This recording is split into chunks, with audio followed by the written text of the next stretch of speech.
नमस्कार दोस्तों, मैं सुची एक बार फिर से स्वागत करती हूँ हमारे चैनल बीएमके टीम न्यूज में। आज हमारे साथ है वार्ड संख्या 36 क्षेत्र मधवापुर से नीरज सिन्हा जी, जो एक अधिवक्ता है और अब पार्षद पद के संभावित प्रत्याशी भी है। तो आइए उनसे चुनाव के मुद्दे पर कुछ बातचीत करते हैं और जानते हैं उनकी तैयारी किस तरह से चल रही है। तो पहला मेरा ये सवाल है कि नगर निगम चुनाव को लेकर आपकी तैयारी किस तरह से चल रही है?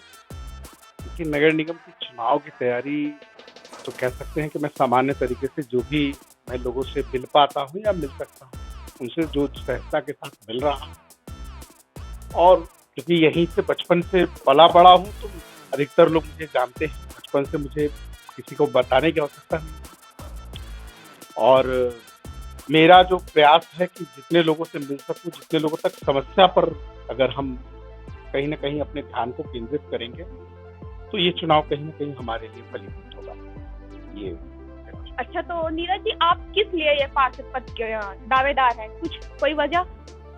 देखिए, दावेदारी नहीं, कुछ ऐसी समस्याएं विगत 5 वर्षों में सामने आई हैं जो कि कहीं ना कहीं एक सामान्य व्यक्ति के लिए बहुत बड़ी समस्या का कारण है।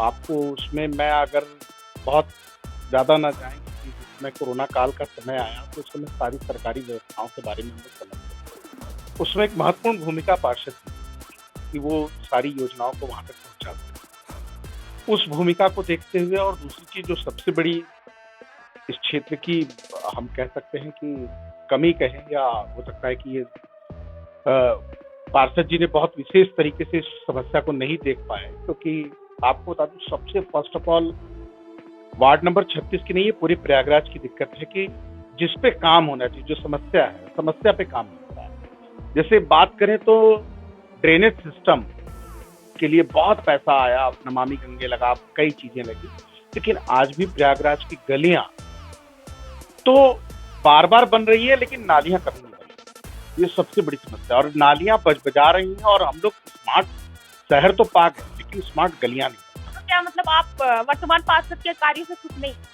देखिए, उनके कार्यों से नहीं, उनकी सबसे बड़ी समस्या थी वो जनता से दूर। वो 5 साल कभी जनता के पास नहीं गए। उन गलियों में उन्होंने कहीं ना कहीं जाकर के अपना निरीक्षण सर्वेक्षण नहीं किया कि स्थितियां क्या है। वो अपने जैसे एक पंचायत, एक बहुत अच्छी ओटीटी आई थी, अगर उसमें आप देखें कि पत्नी पार्षद रहती है और पति पूरा वर्क देखता है, केवल हस्ताक्षर के लिए घर ले जाता है। तो कुछ ना कुछ कहानी माधवापुर की भी उसी तरीके की है कि आपको बता दें कि पार्षद ने कभी भी क्षेत्र में भ्रमण करके स्थितियों को जानने का प्रयास नहीं। तो आप वर्तमान समय में किस तरह की समस्या देखते हैं अपने वार्ड में? हमारे लिए जो सबसे बड़ी मुझे मूलभूत समस्या दिखती है, जो पहला पहल है, वो है नाली। नालियों की इतनी दुर्दशा है कि आपको बता दूं कि कुछ गलियों की स्थिति इतनी खराब है कि वो नालियां इतनी बुरी तरह से टूटी हैं कि आप क्रॉस नहीं कर सकते, आप उसे आर पार नहीं कर सकते। आपको बता दें कि हमारे क्षेत्र में टोटल 100 करीब 22 गलियां हैं। 122 गलियों में 70 गलियां ऐसी हैं जो कि इसमें गंदगी से बहुत त्रस्त। 35 गलियां तो ऐसी हैं जो कि आप आर पार नहीं जा सकते। और सबसे बड़ी जो समस्या गलियों में है वो नाली की। गलियां 2 बार 3 बार बन रही हैं, नालियां हमेशा वो हिडन हो जा रही हैं और हजम हो जा रही हैं, कहीं ना कहीं भ्रष्टाचार के भेंट चढ़ जा रही है। अभी वर्तमान में 2 गलियां बनी हैं और इसके पहले 1 साल पहले गली बनी है। गली बनी लेकिन नाली नहीं। भाई, गली का टेंडर कैसे हो सकता है अगर नाली का टेंडर नहीं हुआ तो? और नाली का टेंडर अगर हो रहा है और नाली अगर ठेकेदार नहीं बना रहा है तो क्या सतर्कता विभाग या जो भी विभाग इसका टेंडर कर रहा है वो इस चीज को क्रॉस एग्जामिन नहीं कर रहा है? उस पर 3-3 व्यक्ति के हस्ताक्षर, अभियंता के, पार्षद के, और कहीं ना कहीं वो लोक सेवक जिसके मार्फत वो बना। मतलब आप कहने कि कुछ ना कुछ घोटाला हो रहा है। बड़ा घोटाला है, नाली का घोटाला बहुत बड़ा घोटाला है, क्योंकि नाली एडमिनिस्ट्रेशन को भी ये है कि गली के साथ नालियां जरूरी है, नाली को अलग से विशेष नहीं बनाने आएगा। आपको बता दो, अभी 3 महीने पहले इस गली का उद्घाटन हुआ है और उस गली में नाली लिखा हुआ है, साफ साफ पत्थरों पे लिखा हुआ है कि नाली निर्माण सहित। आपको बता दें कि आज तक नाली में 1 तत्व सीमेंट नहीं बना। ये दिक्कतें हैं और आपको कहीं ना कहीं मेरा उद्देश्य इस तरह के करप्शन को बाहर लाना। हो सकता है कि, लेकिन मैं आपको बता दूं कि मेरा ये शायद आत्मविश्वास कमजोर आप समझे, लेकिन मैं ये कहता हूँ कि मैं जरूरी नहीं है कि मैं जीत सकूं, लेकिन हाँ, मुद्दों तक पहुंचाने का प्रयास मेरा रहेगा। अच्छा सर, आप एक अधिवक्ता भी हैं और आप पार्षद पद के संभावित प्रत्याशी भी है, तो ऐसे में आपकी जिम्मेदारी बढ़नी जाएगी अगर जनता आपको वार्ड 36 की समस्या चुनती है तो? देखिए, मेरा मैक्सिमम प्रयास ये होगा कि आपको बता दें कि पार्षद को पार्षद की तरह नहीं लेना चाहिए। पार्षद आज की डेट में केंद्र की कम से कम 123 योजना और राज्य सरकार की कम से कम 57 योजनाओं को सीधा पहुंचाने का पार्षद एक पुल है। जी। और अगर पार्षद को उस स्कीम के बारे में नहीं पता है तो वो जनता कहाँ तक पहुंचा पाएगी। कई क्षेत्रों के पार्षदों के बारे में आपको बता दें कि उन्होंने इतनी अच्छी मेहनत की है कि सारी सरकारी योजनाओं को उस कोरोना काल में जनता तक पहुंचाया। ये एक बहुत बड़ा दायित्व था और ये एक महत्वपूर्ण भूमिका है एक पार्षद की अपनी जनता के। मेरा भी अथक प्रयास यही होगा कि जितनी भी सरकारी योजनाएं, लाभ और जितनी भी समस्याएं जो दिखती हैं, जो मुझसे सॉल्व हो सकती है, मैं ये नहीं कह सकता कि हाईवे बनवा दूंगा, सड़क बनवा दूंगा। अगर मेरी क्षमता गली को साफ कराने की है, गली को मरम्मत कराने की है, गली को नवीनीकरण कराने की है और किसी तरीके से जो मूलभूत समस्या जिससे जनता वाकई हैरान परेशान है, उसको दूर करने का प्रयास मैं कर सकता हूँ। मैं तो नीरज जी, ये बताइए कि आप मतलब 36 वार्ड संख्या से और भी दावेदार हैं पार्षद पद के लिए, तो ऐसे में आप अपने आप को कितना मजबूत समझते हैं? नहीं, मैं सबसे मजबूत नहीं समझता। मैं ये कहना गलत होगा कि मैं अपने आप को मजबूत नहीं सकता। हाँ, लेकिन मैं ये कोशिश कर सकता हूँ कि जहां तक मैं हो सके वहां तक मैं पहुंच करके अपने जो मेरी जो सोच है कि मैं भविष्य में क्या कर पाऊंगा या करूंगा, उसके लिए मैं कर सकता हूँ। क्योंकि पब्लिक तक इतनी अवेयरनेस तो होनी चाहिए कि उसका सफाई कर्मचारी कौन है, उसका सफाई नायक कौन है, उसका सफाई निरीक्षक कौन है, उसका जोनल अधिकारी कौन है, या जो भी नगर निगम से उसको जो सहूलियतें मिलती हैं उनके बीएलओ कौन है, आशा का बहुएं कौन है, कौन कौन सी योजनाएं हमारे यहाँ नगर निगम से चल रही हैं, कितनी योजनाएं हमारी केंद्र सरकार से चल रही हैं, इन सबको जनता तक पहुंचाने का एक प्रयास है। मैं हार भी जाऊंगा, ये भी कह रहा हूँ आपके सामने इस जगह से कि अगर मैं हार भी गया तो मेरा प्रयास होगा कि मैं इन योजनाओं तक जनता तक पहुंचाऊंगा। क्योंकि आपको बता दूं, एक पार्षद 1000 रुपया पाता है, 1000 रुपया सदन चलता है तब वो पाता है, उसकी कोई तनख्वाह नहीं।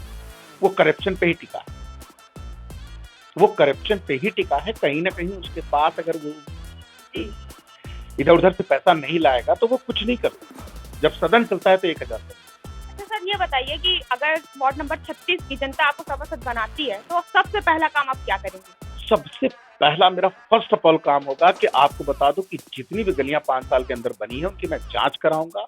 और जो इंटरलॉकिंग गलियां होती हैं उसकी 5 साल वारंटी है, जो सीसी गलियां हैं उसकी 10 साल वारंटी है। अंडर वारंटियां गलियों को चूहे खा गए, गलियां धंस गई हैं। और आपको बता दें कि उसको जो जिस भी कार्यदायी संस्था ने बनाया है उसके ऊपर कोई भी निरीक्षण नहीं करके उसको रिपेयर नहीं करवाने की आवश्यकता समझी गई। कई गलियां 1 साल के अंदर दोबारा बन गई। नालियों की जो व्यवस्था मैंने आपको बताई, ये बड़ी समस्या है, ये मधवापुर क्षेत्र की सबसे गंभीर समस्या है। आपको बता दूं कि गंदा पानी की समस्या भी बहुत विकराल रूप ली हुई थी और अभी भी लोग उसपे मतलब ये नहीं है कि हम निजात पाए हैं। अभी भी कुछ दिनों पे आपको बता दूं कि शुरुआत में गंदे पानी आज समस्या आ रही है। और अभी जैसा कि गंगा प्रदूषण से एक बहुत बड़ा 24 इंची का पाइप बिल्कुल जंग अवस्था में निकला है, लेकिन कहीं ना कहीं वो हम लोग साल भर से गंदा पानी पी रहे थे और लगातार शिकायत जा रही थी, लेकिन उस शिकायत पे एक्शन नहीं। जब मामला गंभीर हुआ तब वो बात समझ में आई, लेकिन कहीं ना कहीं वो शरीर के साथ या हम लोग के जीवन के साथ असुरक्षा थी।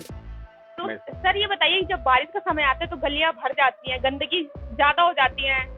ये मधवापुर की गलियां आपके जो बाहर है उसके बगल वाली जो देहाती रसगुल्ला वाली है, तो क्या सभासद जो वर्तमान सभासद है वो इन बातों का ध्यान नहीं दे रहे हैं? देखिए, आपको पता है हर काम सभासद का नहीं। आप अगर इंदौर के बारे में बात करिए तो इंदौर के 50% समाज ने साथ दिया है और 50% सिस्टम ने साथ दिया है। अब कूड़ा उठाने का अगर समय नहीं पता है और कूड़ा उठाने के जस्ट 10 मिनट बाद अगर कोई कूड़ा फेंक देगा तो वो कूड़ा 24 घंटा पड़ा रहेगा। बात को समझने का प्रयास। सभासद भी केवल उस चीज को प्रॉम्प्ट कर सकता है, उसकी क्षमता ही इतनी है कि वो केवल सफाई कर्मचारी से नियमित कार्य करा सकता है। लेकिन कहीं ना कहीं हम भी लोग को थोड़ा सा सीखना पड़ेगा कि अगर हम लोग अपने कूड़े के प्रबंधन को सही करें, हम सब लोग कहीं ना कहीं सफाई चाहते हैं। और आपको बता दें कि केवल कूड़े के प्रबंधन को अगर ठीक किया जाए तो हम लोग, आपको बता दें कि सफाई से निजात पा सकते हैं। और इस मामले में इसलिए विशेष कहना चाहूंगा कि जो गंदगियां हैं वो केवल कुशल प्रबंधन के कारण कमी है। वरना आपको बता दूं कि आज घर से कूड़ा उठ रहा है, गली से कूड़ा उठ रहा है, 3-4 एजेंसियां लगी हुई हैं इस सफाई के लिए। और तब अगर हम सफाई नहीं कर पा रहे हैं तो कहीं कहीं थोड़ा सा दिक्कत पब्लिक में भी है। और देखिए प्रतिनिधित्व भी उसके पास भी एक सामर्थ्य होता है, एक लिमिटेशन होती है, वो उससे ज़्यादा परे नहीं जा सकता। तो मैं इस बारे में नहीं कह सकता कि वो किसी सफाई को लेकर के जब तक थोड़ा-सा पब्लिक को अवेयरनेस उन्हें करना चाहिए था, उन्होंने नहीं किया। इस मामले में मैं थोड़ा-सा नीरज जी, सबसे लास्ट क्वेश्चन मेरा यही है, आप अपने वार्ड की जनता से क्या अपील करना चाहेंगे? अपनी वार्ड की जनता से केवल इतना कहेंगे कि जितनी भी सरकारी योजनाएँ हैं, चाहे वो महिला पात्र के लिए हो, युवा पात्र के लिए हो, पढ़े के लिए हो, अनपढ़ के लिए हो, हर सरकारी योजनाओं का लाभ आप उठाइए, स्वयं उठाइए और सहज जन सेवा केंद्र से जुड़ करके हर पात्रता में अपने आप को हिस्सेदारी उठाइए।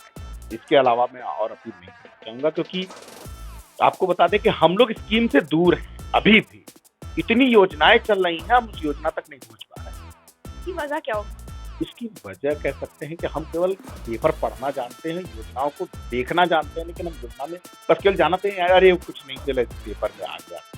वरना आपको बता दूं कि ऐसी कोई योजना नहीं है कि हर व्यक्ति कहीं न कहीं लाभान्वित नहीं हो सकता। आज योगी जी ने एक बहुत अथक प्रयास करके 30 लाख करोड़ रुपया अगर लाया है, तो आपको बता दूं बहुत कठिन मेहनत है। कभी आप 5,000 रुपए इकट्ठा करके मोहल्ले में देख लीजिए, अच्छे लोग चौथे दिन कहेंगे कि करप्शन का मामला है, जेब में पैसा गया। लेकिन आपको बता दें कि योगी जी ने 30 लाख करोड़ अगर लाए हैं और हम लोग की 24 करोड़ की जनसंख्या है, तो अगर उसको हम लोग डिवाइड करेंगे तो हम लोग कम से कम एक व्यक्ति के पास 80 लाख रुपए आने के दिखते हैं कि अगर वो हमारे क्षेत्र में लगेगा तो हमारे तक आएगा। तो ये प्रयास है कि हम लोग योगी जी जैसा सोच, उनके सोच के साथ अपनी सोच को मिलाएं। बस इतना ही मैं कहना चाहूँगा। तो जैसा कि आप लोगों ने देखा, हमारे साथ वार्ड 36 से नीरज सिन्हा जी थे। तो उन्होंने हमसे काफी मुद्दे पे बातचीत की। उनका यही कहना है कि हर काम सवा का नहीं होता, कुछ जिम्मेदारी जनता को भी उठानी पड़ती है। अगर आपकी गली में, आपके मोहल्ले में गंदगी है तो उसका जिम्मेदार सिर्फ सवा नहीं, आप भी हैं। और इसके अलावा उनका लास्ट टॉपिक जो था कि हमको अपनी सोच योगी जी से मिला के चलना चाहिए, तो उनकी कहीं ना कहीं बात सही है। उनके उनसे बातचीत करके हमको काफी अच्छा लगा। ऐसी वीडियो के साथ बने रहने के लिए आप हमारा बीएमके टीम को फॉलो करते रहिए। तब तक के लिए अलविदा। मैं सुचित्री वीडियो जर्नलिस्ट सुप्रिया शर्मा के साथ।